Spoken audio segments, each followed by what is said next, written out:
The Porsche Sport Podcast, powered by Porsche Centre Leeds. Test drive the new Porsche Taycan and experience soul electrified. Hi, it's Kevin Estre. It's Jörg Bergmeister. It's Leite Vorde. It's Timo Bernhard. And you're listening to the Porsche Sport Podcast with Peter MacKay and Haley Edmonds. Hello and welcome to a very special episode of the Porsche Sport Podcast, because joining me today on the programme, the CFO and owner of the wonderful Kelly Moss organisation, Victoria Thomas. And Victoria, it's a pleasure to welcome you to the podcast, but of course you're the second guest from Kelly Moss to come and join us. We had Jeff Stone join us, I think, in episode 2 of our show, so it's a real pleasure to welcome you here and to talk about what is a new emerging era at Kelly Moss. Well, thank you so much for having me. I really appreciate the opportunity. It is our pleasure. It is our pleasure. I mean, Victoria, tell us a little bit about the kind of your journey to get to Kelly Moss, because it's a name that many Porsche fans know from their racing exploits and their latterly the safari cars and all those kinds of cool things. But tell me a little bit about your background before you came to Kelly Moss. Absolutely. Well, my background is probably about as polar opposite as what you might expect when it comes to motorsports. I was an accountant, and I owned an accounting firm that was brought in as a consultant to Kelly Moss to help them determine the profitability of all the different departments of the organization. So, like I said, quite the polar opposite of the fun that's happening on the track and even in our Porsche builds is accounting. But that was my specialty. I owned a managerial accounting firm and came in to just help them understand a little bit more about there was not a really way in that moment for the entity of Kelly Moss to understand if their body shop was making $200,000 or losing $200,000. All the money just rolled into the checking account. So, like I said, it was just the opposite of what you might expect in terms of the fun and excitement of racing was accounting. But when I came on board, I was able to shed a lot of light on how things were happening. And the owners of the company, Jeff and David Stone, immediately asked me to come on board as a CFO. And eventually I closed my business and sold my book of business, and I came on board full time as a CFO of the company. Wow! And how long did that process take? Then was it how long did Jeff and David take to think, yeah, that we need to around here a lot more often? So they presented 7 offers before I was willing to close my business, but wow. It was absolutely the most incredible decision of my life. Wow! And before this, had you been exposed to the Porsche world or the racing world before that in any way? Not in any way. I wasn't at all a car enthusiast. And I guarantee if you talk to anybody that speaks with me now, they couldn't imagine me not being I'm such a Porsche fanatic. And quite honestly, even my journey into falling in love with both the company and the brand was a little dry and non-traditional. My first true feelings for Porsche were developed based on seeing what was happening in the air-cooled market. Mm-hmm. So as an investment tool, being able to become aware of the fact that these beautiful, amazing cars year over year over year are actually an appreciating asset. So people are able to drive a part of their investment portfolio and have it appreciate. And as I started to dig through the financial end of what was happening with the brand and the impeccable supply and demand that happens in Porsche. Even with the race cars, you look at the race cars and you say, certainly that is a depreciating asset. But the way they manage their supply and demand, our drivers are able to acquire a race car, run it for a year, and sell it for about what they paid for it and move into a different car. And that's just the Porsche, the fiscal brilliance of the Porsche brand. And that's what I fell in love with first. And oddly enough, the second love came with the safety of the brand. when I started to care about our drivers and then seeing them have wrecks, I said, I don't want to go to the track. I don't want to watch racing anymore. And one of our data engineers said, let me show you the in-car and let me let you see what they experience. And, somebody had a terrible wreck and popped the door open and hopped out and was just fine. And so those two factors were really what I first fell in love with the brand. And then eventually, of course, the racing and the project builds and everything that we're involved in. I live and breathe Porsche now at this point in my life. Wow, what a transformation. I mean, I think that in a typical example, if you told a bunch of racers that, okay, we're going to get an accountant in who doesn't know anything about Porsche or racing or cars, people would think, oh, we're in big trouble here, because an accountant that doesn't like racing or cars at that stage, they must have been worried when you came through the door. All their fun was going to stop.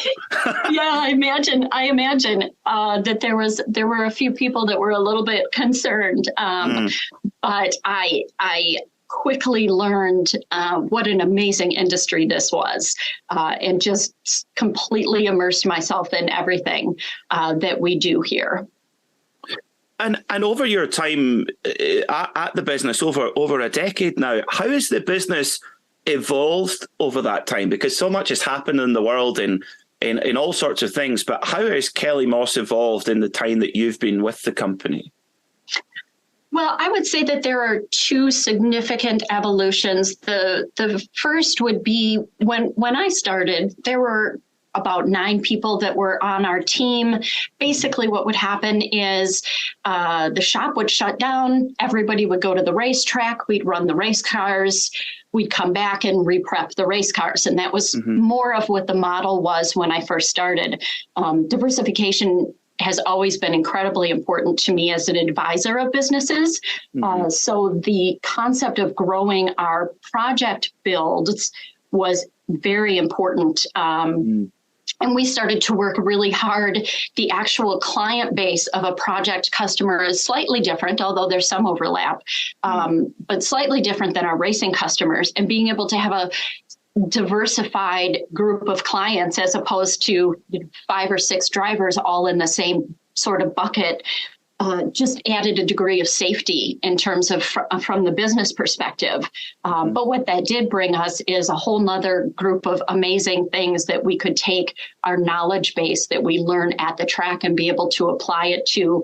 We're completely a performance-based organization that will always trump aesthetics. And so we grew into being able to do the Porsche builds. Now we have, besides the 20 plus Porsche cars that we support in the series that we're running, we have over 100 high-end Porsche builds that we're doing in our facility here in Madison. So we have an incredible amount of diversity. And now with all of the programs, we have about 175 people on the team versus the 9 that started. So we've grown tremendously over the time that I've been here. My word, that is quite a transformation in terms of just sheer power of people. That is remarkable to be able to do that. I mean, for you personally, Victoria, what is the most exciting aspect of the business for you?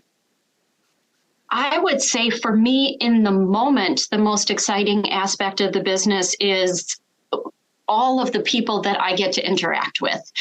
We have people that we run as drivers that you would pay to see as a keynote speaker, and to be able to sit down and have lunch with them and say, hey, what are you reading, or what are you learning, or what's happening in your world is such an incredible gift. And there's so much changing so fast in the world right now. Being able to be involved in those conversations is incredible. That is remarkable, of course. So for a lot of, I guess what a lot of people as a casual observer won't understand is that you provide very much a service to these people. You provide a perfectly prepared race car and have everything in place for them to come in and indulge their passion effectively. I mean, with of course, you've got a large spread of cars out there. Take the Porsche Carrera Cup North America grid, a huge spread of cars in that grid. And do you have a queue of these guys put out the door wanting to jump in one of your cars? Because it seems like it's the car to have, a Kelly Moss car in that class.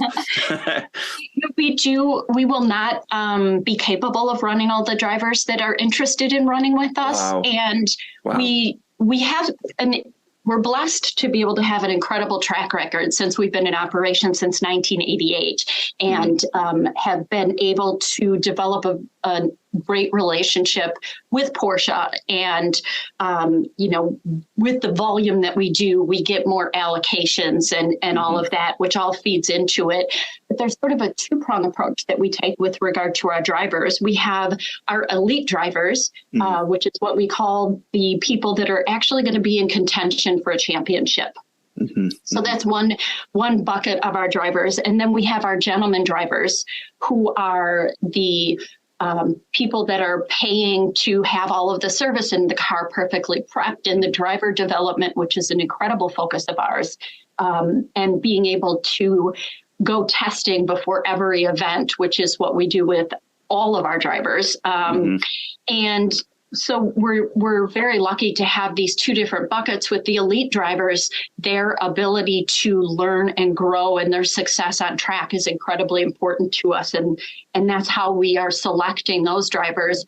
With our gentleman drivers, it really has to do with wanting to work with the type of people that we absolutely enjoy. That is not to say that we don't enjoy our elite drivers. We absolutely do. But when it comes to the selection of our gentleman drivers, we have to enjoy our time with them. And so we just, as I'm sure that you know, being in this business is not a job. It's a lifestyle. It's a 24/7 lifestyle. And that's too much when you don't enjoy your job.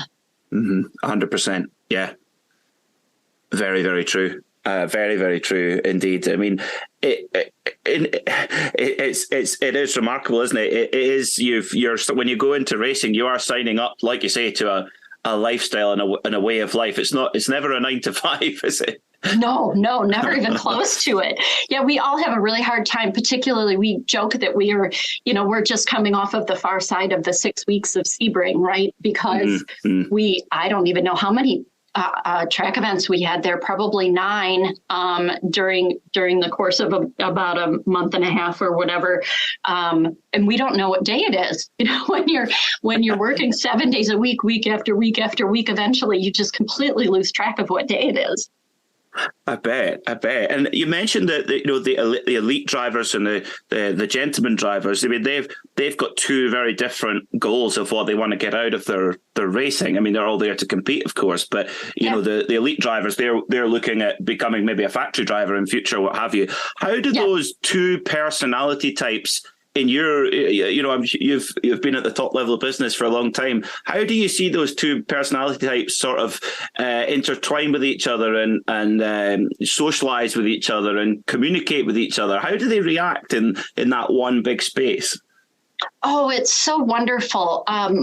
You can look at, for example, Efren Castro, who is a gentleman driver, although in contention for championships. But for all practical purposes, he's a little bit older. He has a primary business that he's not looking to make racing his career. Efren Castro and Riley Dickinson, who is currently leading the Porsche Carrera Cup North America Championship after one set of races. Riley and Efren are best friends, and they have an incredibly respectful and synergistic relationship with each other. Riley is able to provide Efren with some incredible driving coaching, and in turn, Efren provides Riley with this incredible mentorship and guidance. So they both wear the leader hat in different aspects of the relationship, but they're very, very close. We have these gifted, brilliant gentleman drivers that will have to eventually, I hope, change the titling for what we call them. But hopefully we have more women in that position as well. But they just bring an incredible wealth of knowledge to these young very, very driven, very competitive elite drivers. And the relationship is incredibly synergistic. Wow. In addition, one of the things that we do a little bit different is most teams will have, if they run a similar portfolio to what Kelly Moss runs, you would have one elite driver that is supported by one or a couple of the gentleman drivers. We always try to have two elite drivers so that they can lay down laps and we have the data to be able to sit down and look at what is the best approach in a turn? What is the best car setup? You know, in a single make series, when we're talking about Porsche Carrera Cup, you're fairly limited in terms of everybody's given the same car. But what we can do by volume is have more data to pull from. And when we have two elite drivers that are competing, it gives us this incredible depth of information to be able to provide.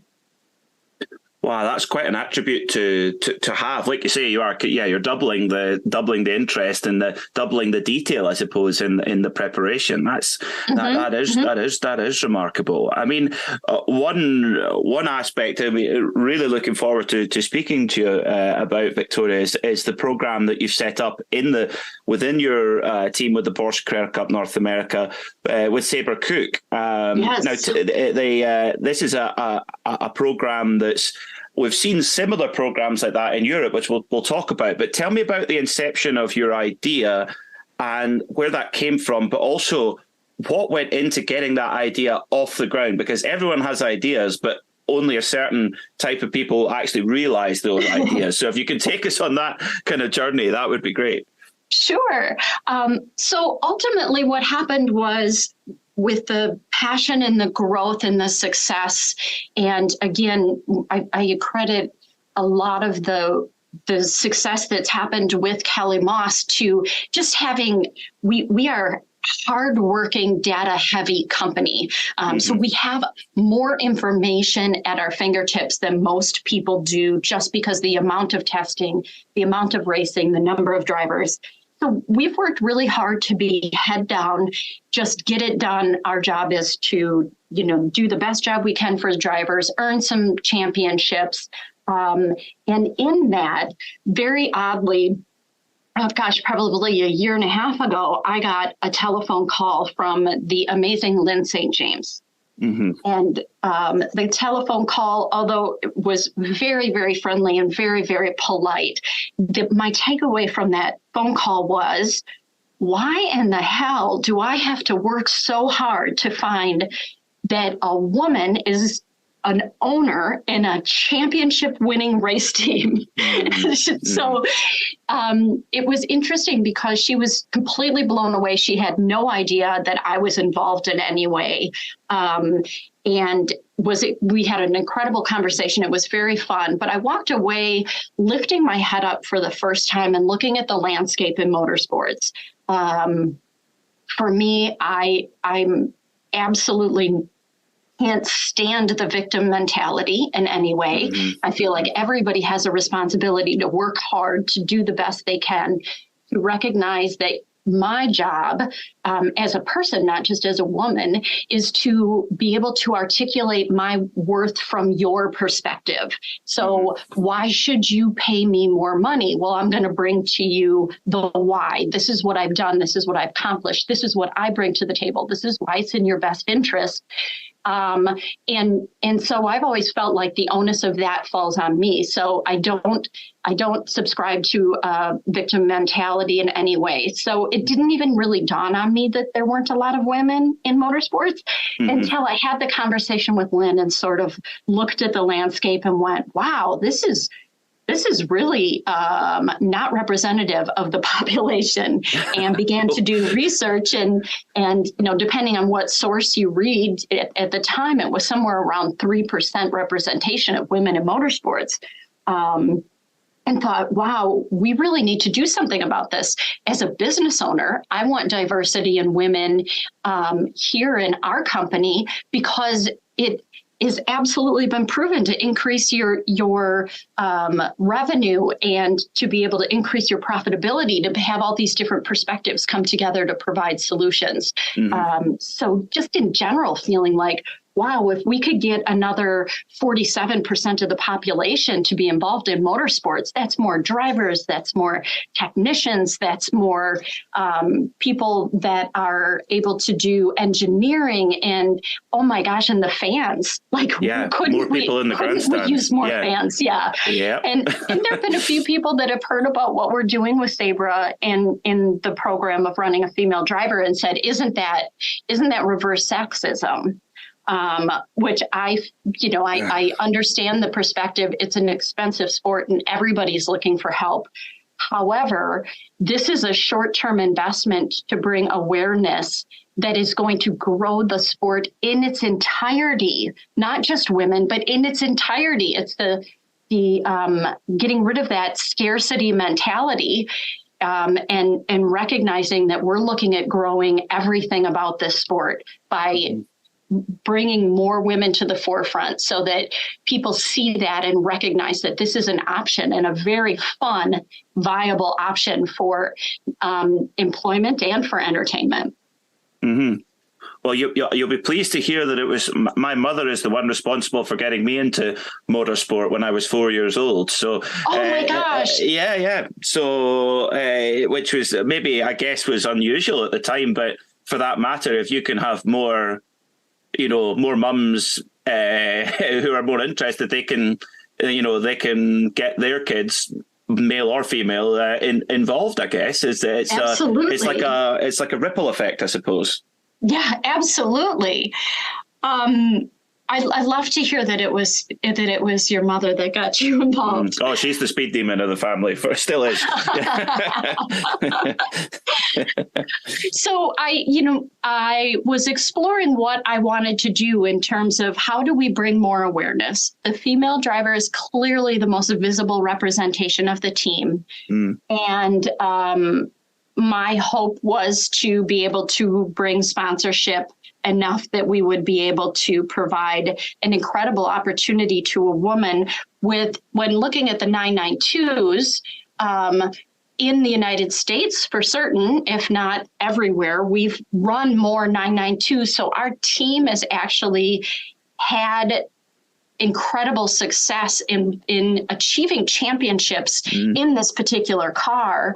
What better opportunity than to bring a woman with a championship team support to really help her, give her the tools that would be necessary to move forward and learn everything that she could. So it quickly became my mission to try to figure out a way to run a woman in the series. But I'll be honest, our job has always been to provide an incredible product, and how people get the funding has always been on them. It's not something that we get involved in. And my idea of how easy that process would be, I received an incredible education. It is a very, very, very difficult thing. And we're fortunate to be able to have a story that has value. But yeah, the sport is expensive and the concept of achieving funding is very difficult. Women, at least as of the end of last year, women receive less than 1% of the funding that's out there in motorsports, less than 1%. And I definitely feel like, I think that we've done some for the numbers, but it's still, I recognize that it's very, very painful.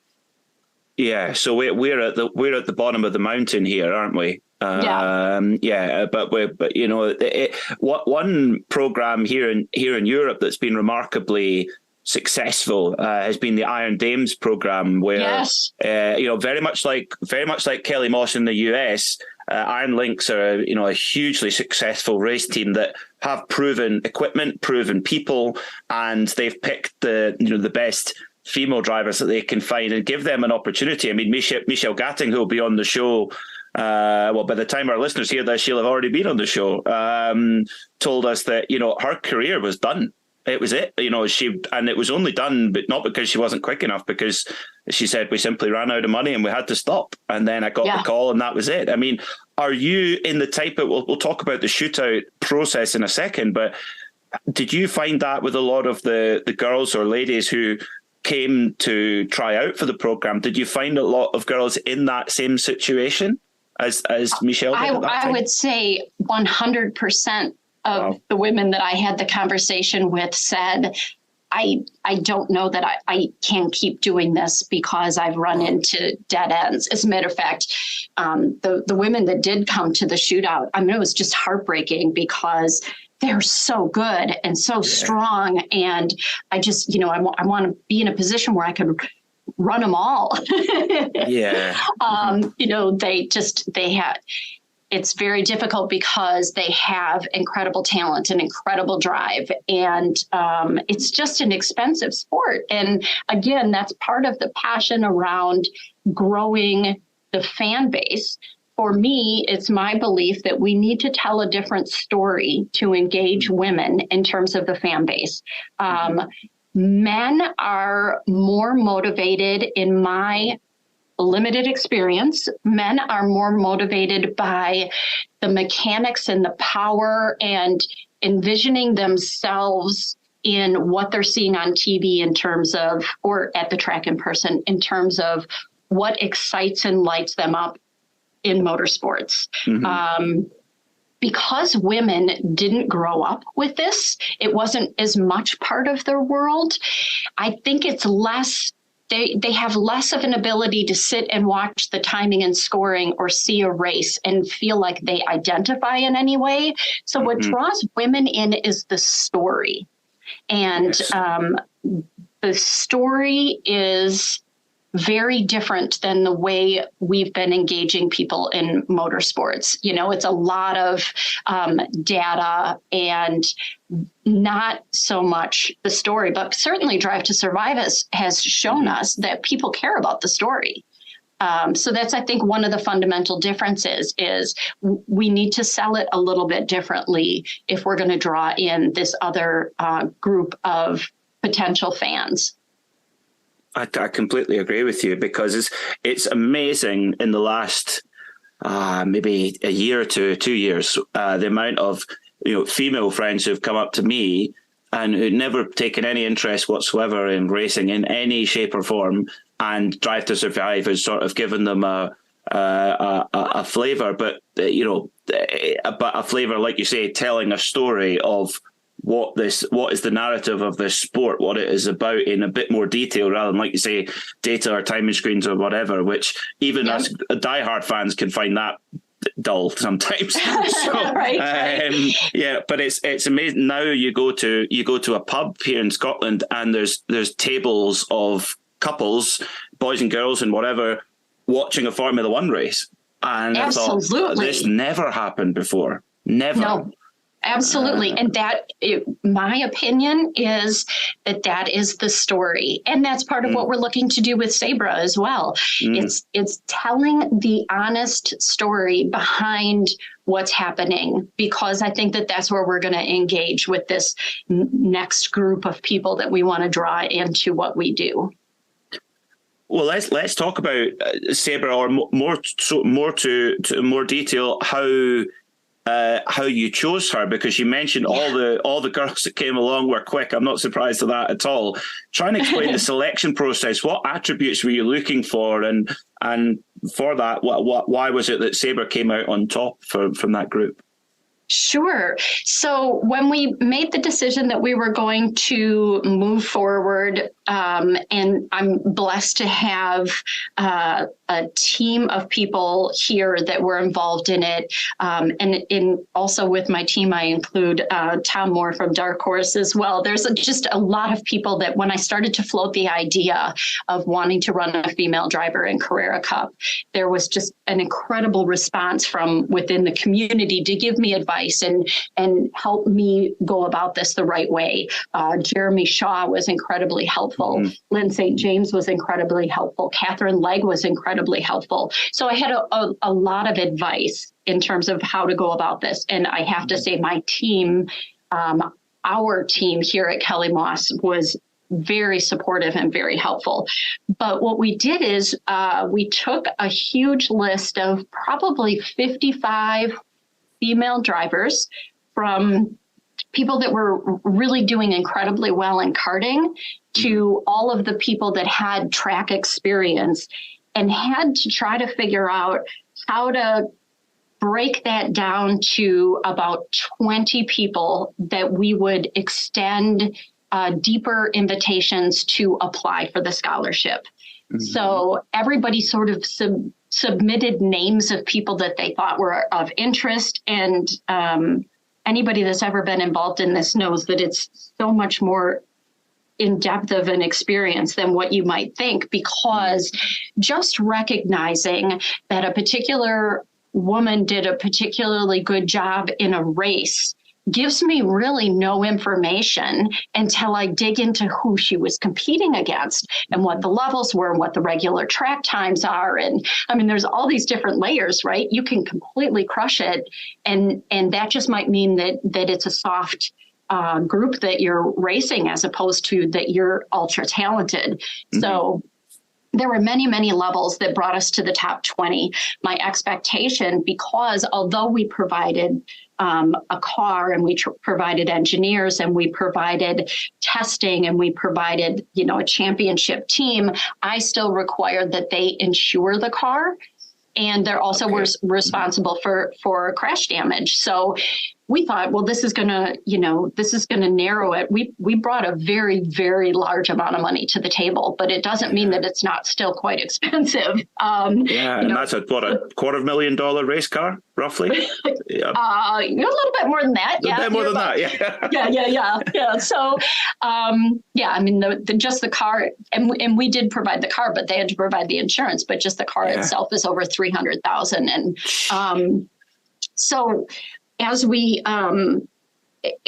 were extending invitations, my expectation would be that there'd probably be about 12 women that would be in their career in a position where they could look at committing to a full series with us, and including committing to the testing. And the number of people that I extended an invitation to was equivalent to the number of people that said, yes, give me a chance.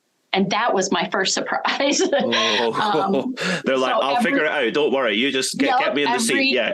Yep. Every single woman said, yes, I want to be considered, which meant that we had to dive another level deeper. We had them submit interview videos so that we could see how they communicate, at least, in terms of video. So we had a series of questions that we asked them. And then most of it was really just all facets of our team doing a deep dive into how competitive they were.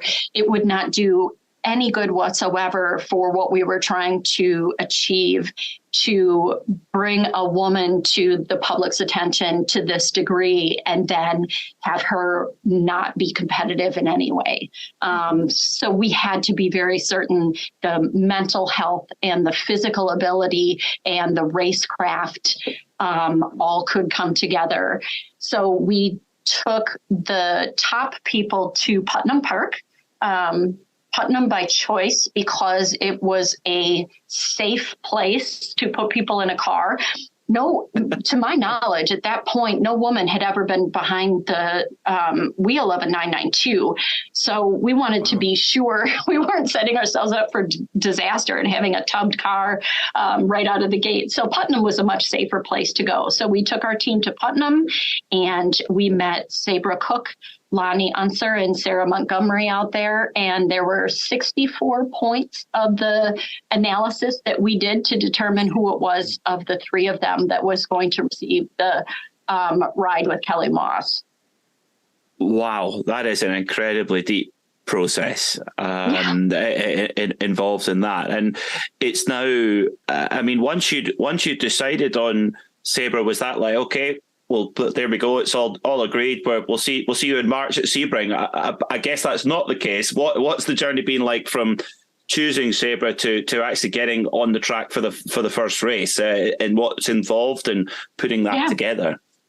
Well, a couple of things. First, in terms of actually making the choice with regard to Sabra, one of the things that Sabra brought to the table is that she's an engineer. So her ability to articulate what's happening with the car and what she's feeling in a very meaningful way to our team was a really significant leg up. secondarily, Sabra had been injured when she was in the W Series and had surgery at the beginning of last season. So we were very concerned about the physical and mental toll that would take on her. What she chose to do with that very difficult decision to pull out for a year and put herself in the best position possible for the following year and sacrifice what she loved so much. She took that anguish and turned it into motivation for herself. So she works out like an absolute beast. She's in Indy, and Jim from Pit Fit, I had conversation with, and he actually was part of the help of the physical assessment of the shootout.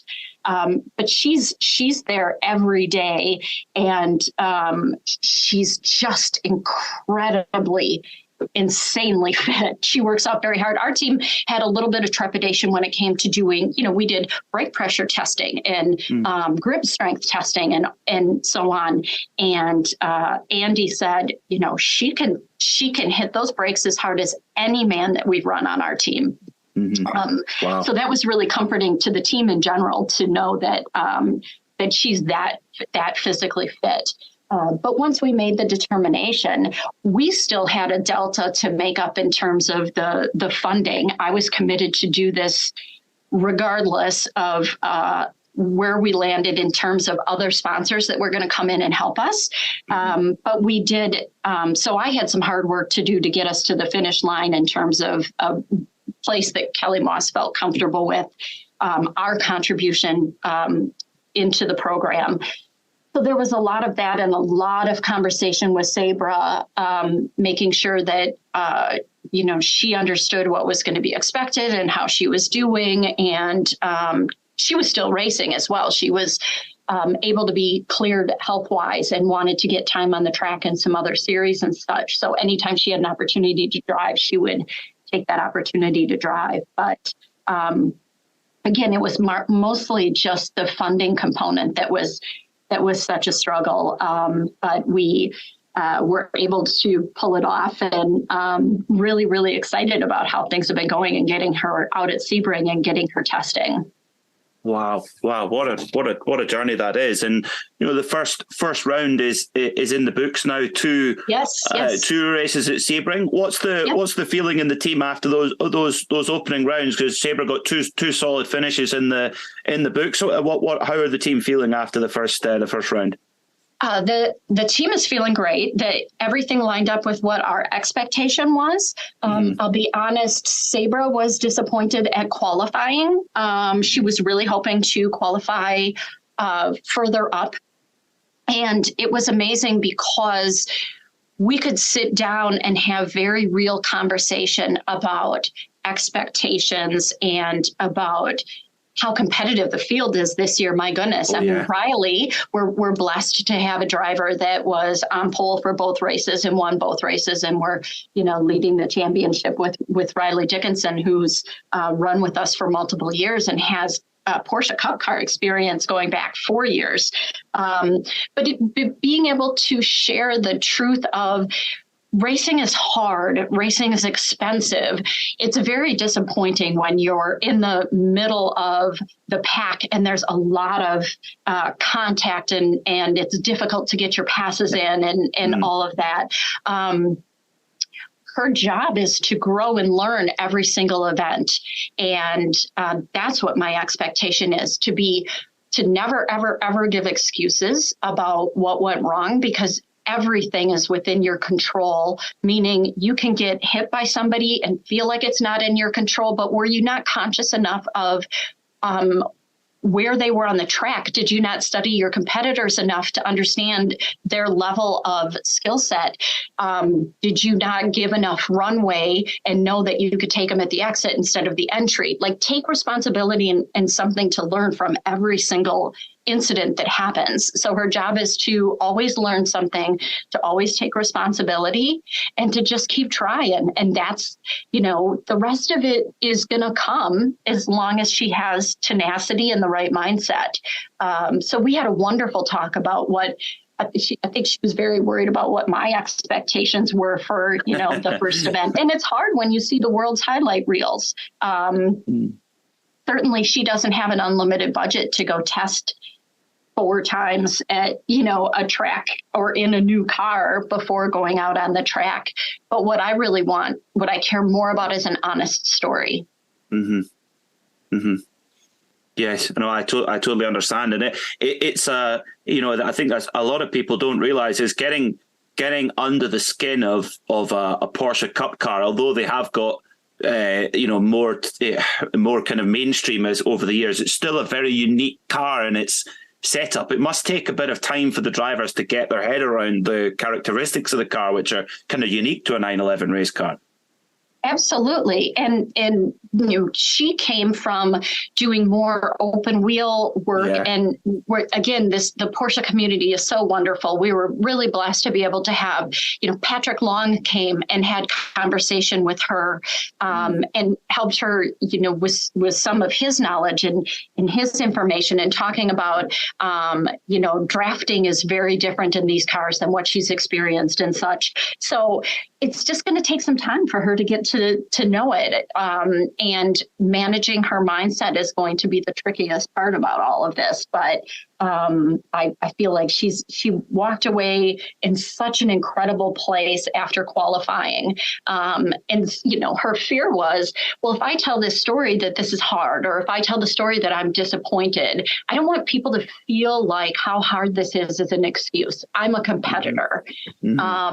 And I completely agree. It's a tricky line. You don't want to give yourself excuses, but you just need to figure out how to walk away, extrapolating every bit of learning you can from every time those tires hit the track. Yeah, wow. And I guess it's better to have that attitude than be sort of relaxed and sort of, it was okay, never mind. Okay, I'm off to the airport now. It doesn't sound like there's any of that. No. Yeah, exactly. Now, I was really proud of her.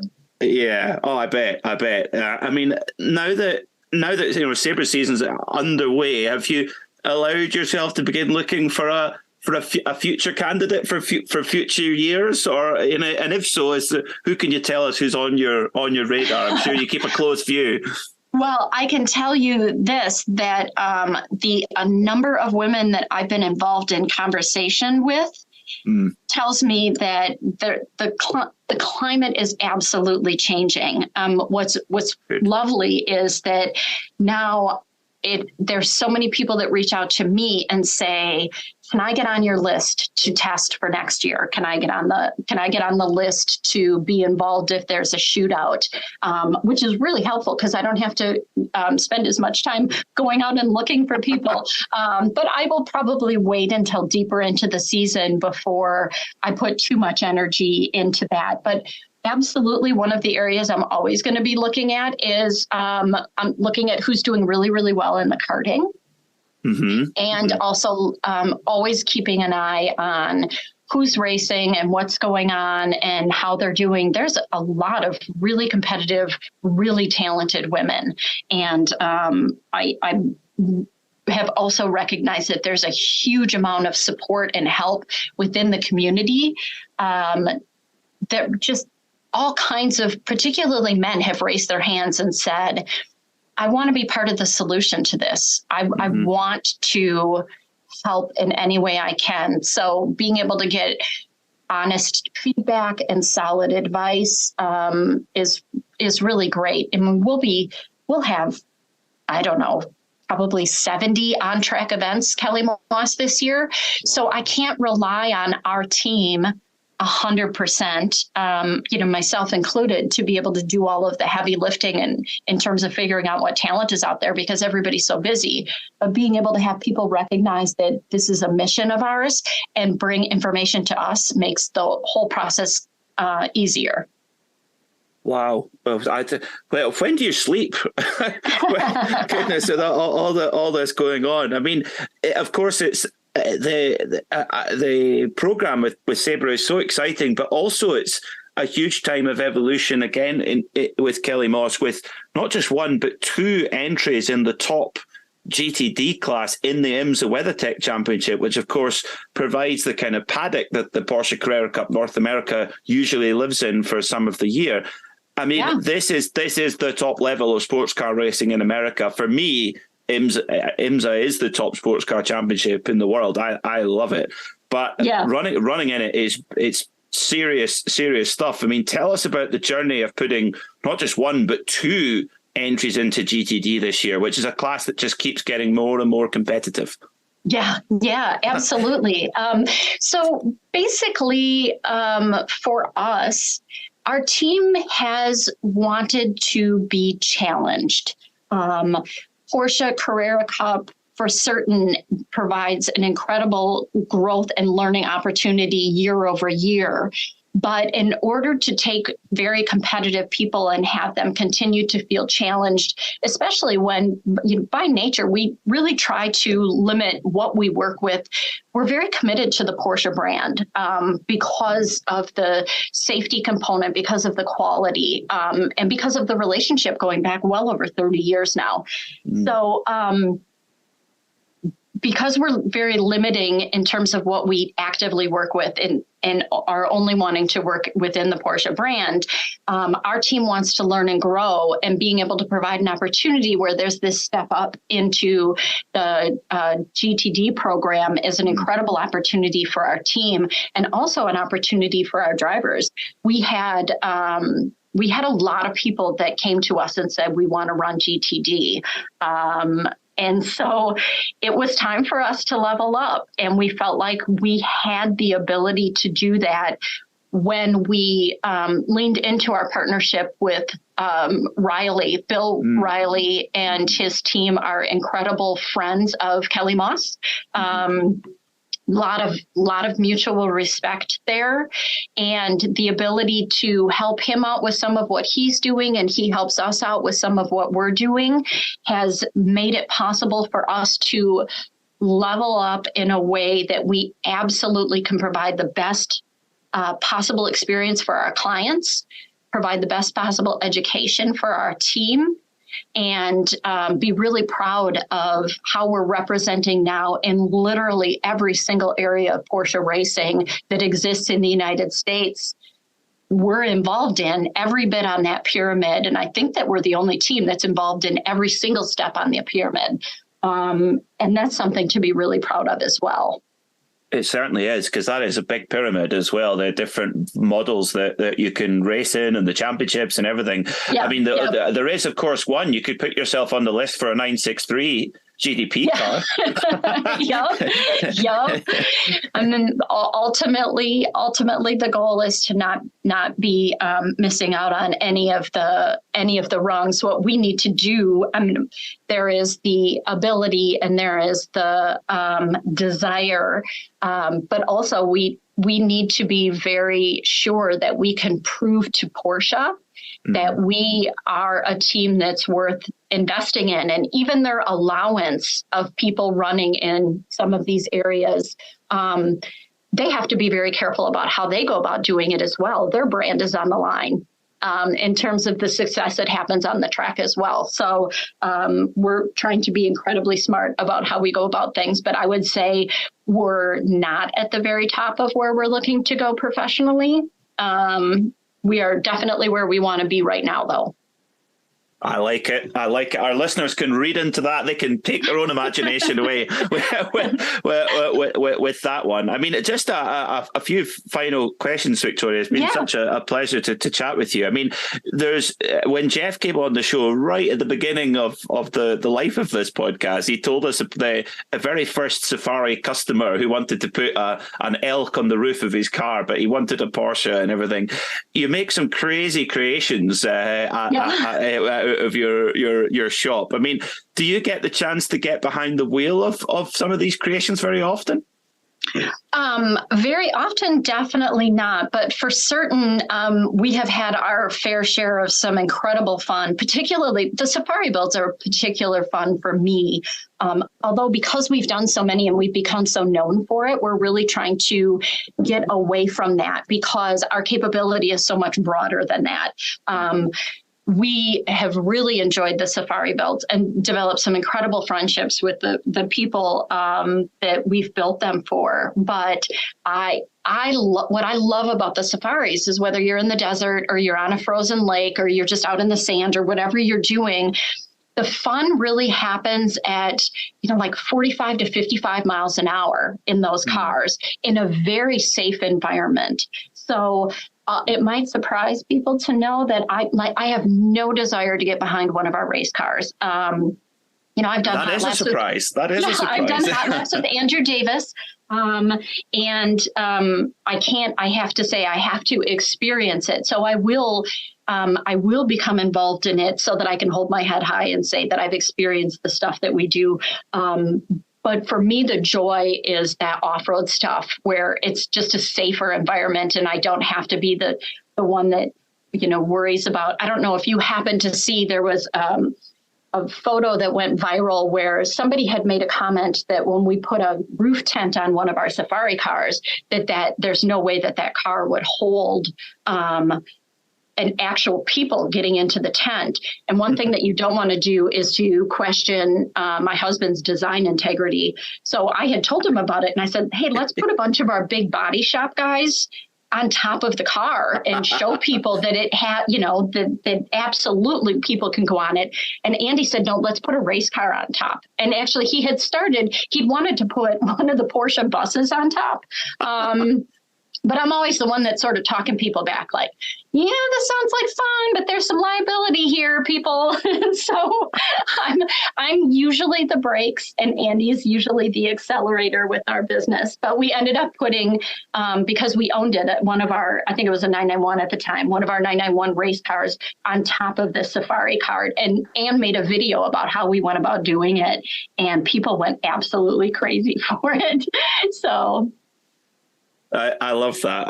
That's the perfect way to respond to internet trolls. Yes, exactly. That is wonderful. I mean, in terms of, I'm sure the types of, the people who buy these cars, and I mean, they're incredible machines. What's the craziest story you've heard from an owner of what they've done with one of these? I would say probably the craziest story has yet to be told, but is already in process, is Jimmy Graham, who is not NFL tight end hero, purchased one of our cars, eventually became very good friends with Andy and I, and we do some crazy stuff together. He has a Beaver, so an old airplane. He's also a pilot. And we did a shoot, an ice shoot on a lake with him and his Beaver flying over, which was really fun.